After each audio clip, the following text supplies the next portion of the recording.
আরেকটি বার কেয়ারাম মিনিস্ট্রি থেকে সবাইকে স্বাগতম জানাই। আজকে আবার নতুন পর্ব নিয়ে এসেছি। আর সেই পর্বটি আপনারা অনেক সময় প্রশ্ন করেন আপনাদের জীবনে যে পাপ পাপ পাপ পাপ পাপ পাপ আসলে কি? পাপের মানে কি? পাপের অর্থ কি? আমরা জন্মের পর থেকে শুনে থাকি পাপের ফল, পাপের পরিণাম, পাপের জন্য, পাপের কারণে আমাদের জীবনে এত রকমের সমস্যা, এত রকমের কি বলা যায় রোগ, এত রকমের ঝগড়া, বিবাদ, অশান্তি, আমাদের জীবনের ধরনের কষ্ট।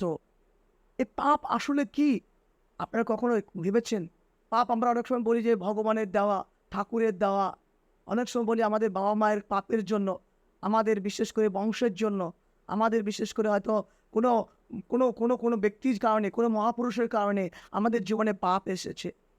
আমাদের জীবনে পাপের কারণে আজকে দুর্ভিক্ষ, অভাব, অনাটন, নানা রকম সমস্যা আমরা বলতে থাকি।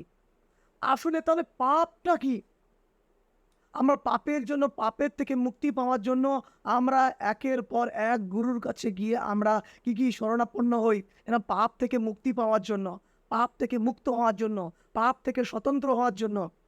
আসলে পাপের জন্য যে সমস্ত নিয়ম, বিধি, আইন, যে সমস্ত গুরু, ঠাকুর মশাই যে সমস্ত বিধিপথ বলে থাকে, তার কাছ থেকে আমরা যে সমস্ত নিয়ম পালন করে কার্য করে থাকি, সেখান থেকে করার পরও আবার কিছুদিন পরে সে একই পাপ আবার পুনরুক্তি হয়। তাহলে আমি কি পাপ থেকে মুক্ত? তাহলে তাহলে আমি কি রীতি করলাম, কি বিধি করলাম, কি কার্য করলাম, কি দান করলাম, কি ধ্যান করলাম, কি আমি ব্যবস্থা করলাম? পাপ কেন আমাকে আমার আমার জীবন থেকে ছেড়ে যায় না? আমার পিছা ছাড়ে না আমাকে। পাপের জন্য আমার জীবনে এত কিছু ঘটে যাচ্ছে। আমার পরিবারের সম্পূর্ণ তছনছ নষ্ট হয়ে যাচ্ছে। এই পাপ থেকে তাহলে মুক্তি পাবো কি করে?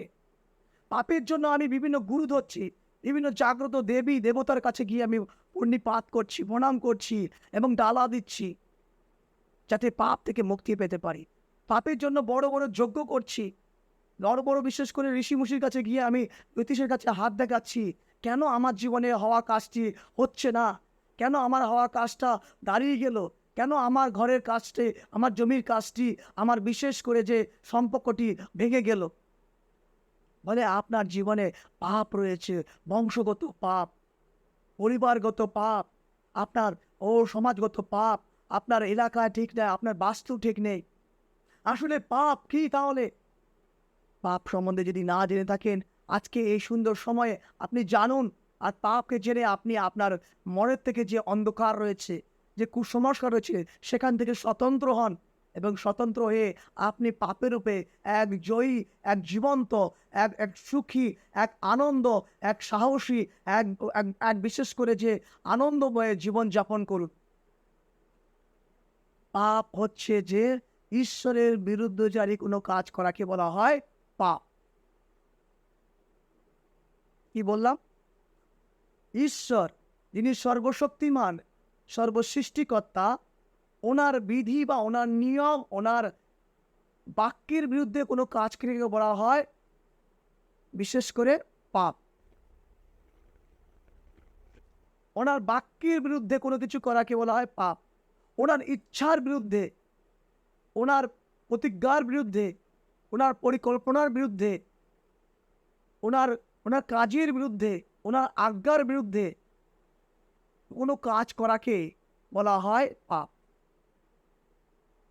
তাহলে আপনি মায়ের গর্ভে থেকে তো ঠিকই ছিলেন, আপনি তো ভুল করেননি, তাহলে আপনার কেন হবে? তা শাস্ত্র বলে যে এই পৃথিবীতে পাপ কি করে ঢুকলো, এই পাপ কি করে প্রবেশ করেছে এই জগতে, এই পৃথিবীতে? আমরা বলি যে ভগবান বা ঠাকুর শুরু থেকে পাপ দিয়ে দিয়েছে, ঈশ্বর দিয়েছে পাপ, আবার কি আশীর্বাদ। না, পাপ ঈশ্বর দ্বারা আসেনি, পাপ মনুষ্য দ্বারা এসেছে, মানব জাতি দ্বারা এসেছে। পাপ কোনোভাবে ঈশ্বরের দ্বারা আসেনি, ঈশ্বরের দ্বারা প্রবেশ করেনি। ভুল আপনি ধারণায় আছেন। পাপ মনুষ্যের দ্বারা, মানব জাতির দ্বারা প্রবেশ করেছে। তা কিভাবে প্রবেশ করেছে? বলছে একজন ব্যক্তি, তাই শাস্ত্র বলে যেমন এক মনুষ্য দ্বারা পাপ ও পাপ দ্বারা মৃত্যু জগতে প্রবেশ করিল। রোমীয় 5:1 বলছে যেমন এক মনুষ্য দ্বারা পাপ ও পাপ দ্বারা মৃত্যু জগতে প্রবেশ করিল, কি বলছে যে, আর এই প্রকারে মৃত্যুর সমুদয় মনুষ্যের কাছে উপস্থিত হইল, কেননা সকলেই পাপ করিল। পাপ কতজন লোকের মাধ্যম দিয়ে এসছে? একজন। আর প্রথম ব্যক্তির নাম কি? আদম। আদম মানে মনুষ্য। এই আদমের মাধ্যম দিয়ে এই জগতে পাপ প্রবেশ করে। আর পাপের সঙ্গে কি প্রবেশ করে?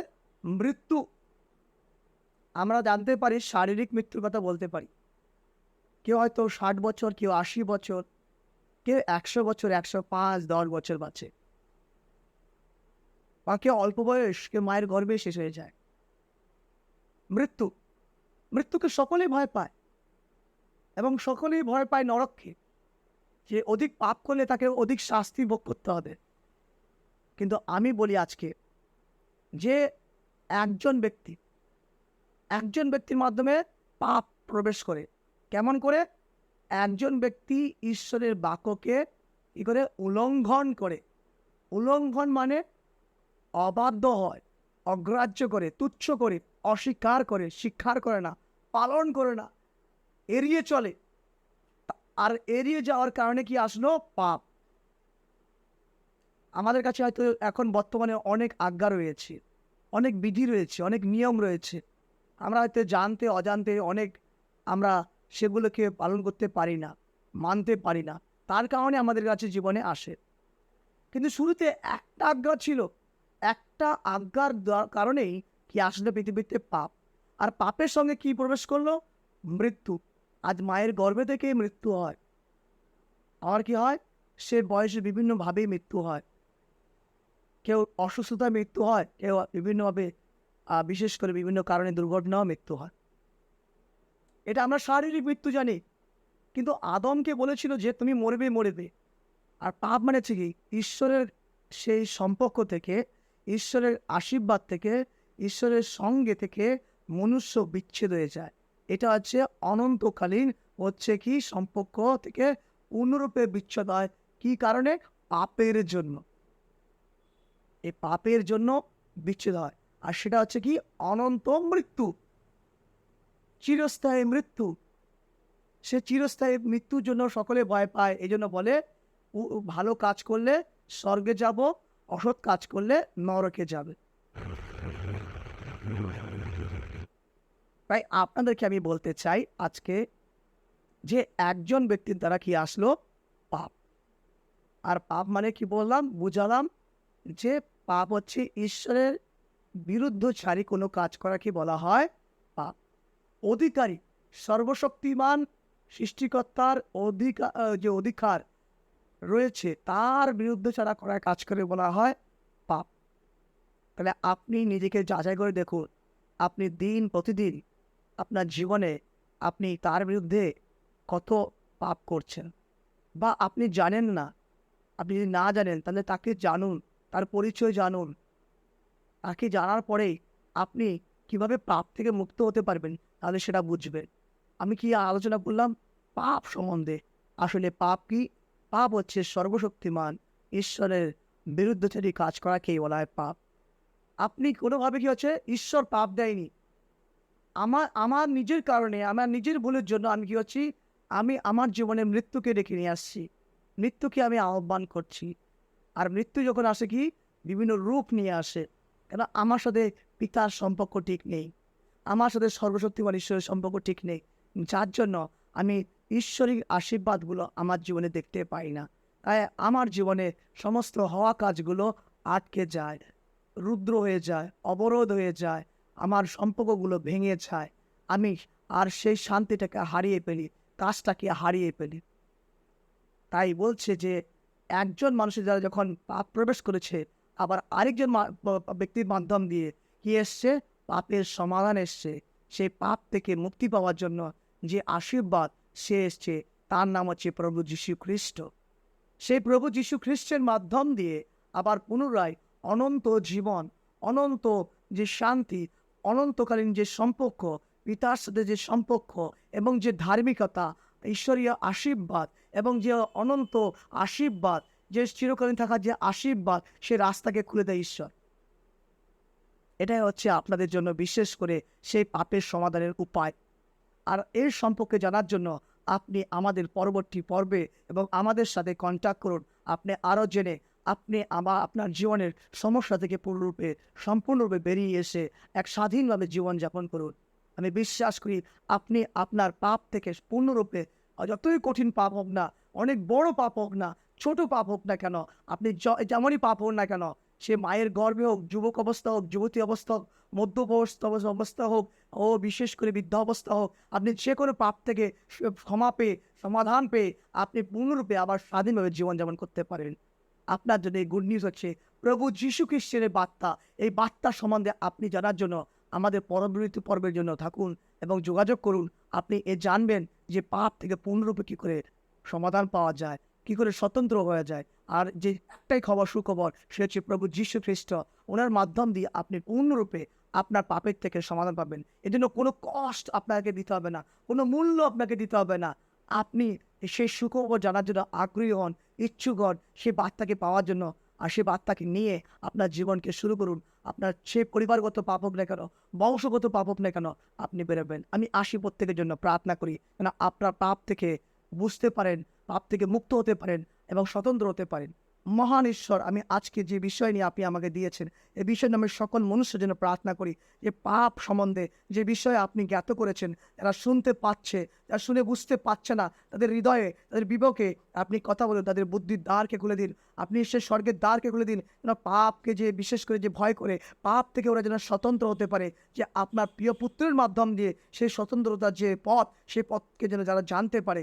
আর যে আজ আদমের মাধ্যম দিয়ে যে পাপ এসছে, পাপের মাধ্যম দিয়ে মৃত্যু এসছে, আর এই মৃত্যু সমুদায় মানুষের জীবনে এসছে, সে ছোট হোক, বড় হোক, বয়স্ক হোক, প্রত্যেকের জীবনে এসছে।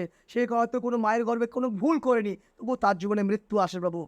তাই বিশেষ করে এই পাপের থেকে যারা এখনো বুঝতে পারেনি, যে মায়েরা ও যে বাবারা রয়েছে, ও বিশেষ করে যে যারা পরিবারগত রয়েছে, আত্মীয় বড় রয়েছে, যে প্রভু প্রত্যেকের জীবন থেকে ভুল ধারণাটাকে আপনি সমাধান করুন পিতা ঈশ্বর।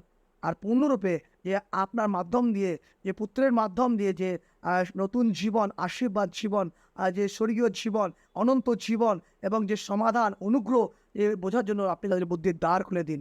আমি প্রত্যেককে আপনার নামে আশীর্বাদ করি, পুত্রের নামে তা আশীর্বাদ করি, পবিত্র আত্মায় আশীর্বাদ করি। আপনার অনুগ্রহ, দয়া এবং বাণী তাদের হৃদয়কে পূর্ণরূপে আলোকিত করুক। যিশু নামে তা আশীর্বাদ করি। Amen. Thanks for watching hour video. যদি ভালো লাগে অবশ্যই লাইক করবেন এবং বিশেষ করে সাবস্ক্রাইব করুন। এবং পরবর্তী পর্ব জানার জন্য, পরবর্তী পর্ব পাওয়ার জন্য ভুলে যাবেন না, বিশেষ করে বেল আইকনটি ক্লিক করুন। ক্লিক করে আপনি পরবর্তী পর্বর নোটিফিকেশান আপনি আপনার মোবাইলে পেয়ে যাবেন। Thanks for watching. B blessed.